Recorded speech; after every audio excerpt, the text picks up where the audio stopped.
j'apprends à faire un budget.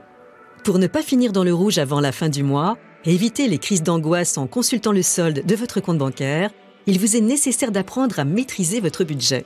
Pour avoir un budget équilibré, on parle souvent de la règle des 50-30-20.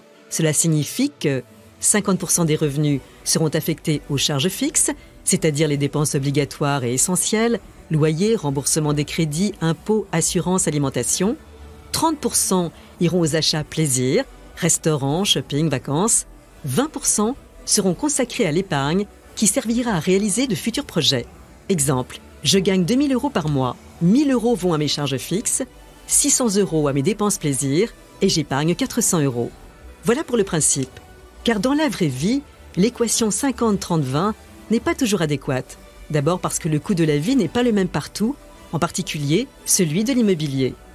Ensuite, parce que plus votre salaire est faible, plus les charges vont prendre une place importante dans votre budget. À l'inverse, plus vos revenus sont élevés et plus votre capacité d'épargne va l'être. Enfin, parce que votre âge et votre situation personnelle sont des facteurs déterminants. Entre un jeune actif qui vit encore chez ses parents et ne paye pas de loyer et un quinquagénaire qui doit payer les études de ses enfants, la capacité d'épargne n'est pas du tout la même.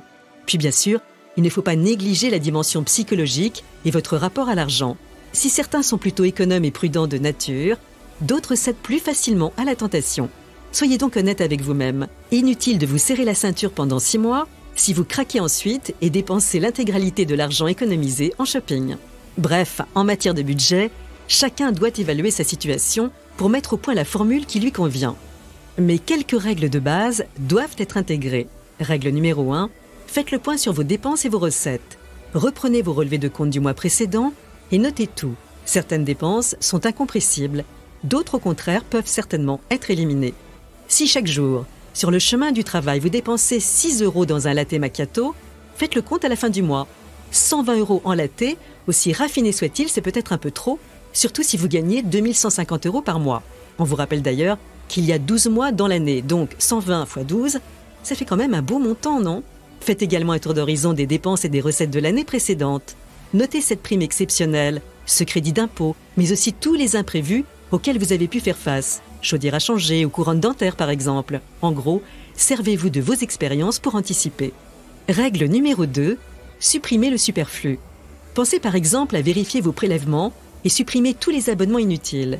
Cette plateforme de streaming que vous utilisez 5 fois par an, est-ce vraiment nécessaire de la conserver? Et cette salle de sport à la mode mais hors budget? Ou encore ce forfait téléphonique hors de prix? Et que dire de cette assurance que vous devez renégocier depuis des mois? Mais vous avez juste la flemme de le faire. Enfin, règle numéro 3, anticipez les coups durs.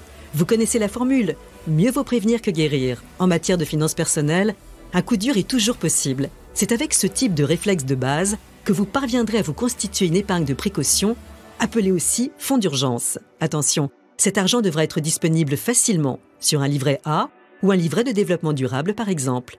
Voilà, une fois ces efforts réalisés sur vos finances au quotidien, vous pourrez vous projeter vers l'avenir et vous lancer dans l'aventure de l'investissement.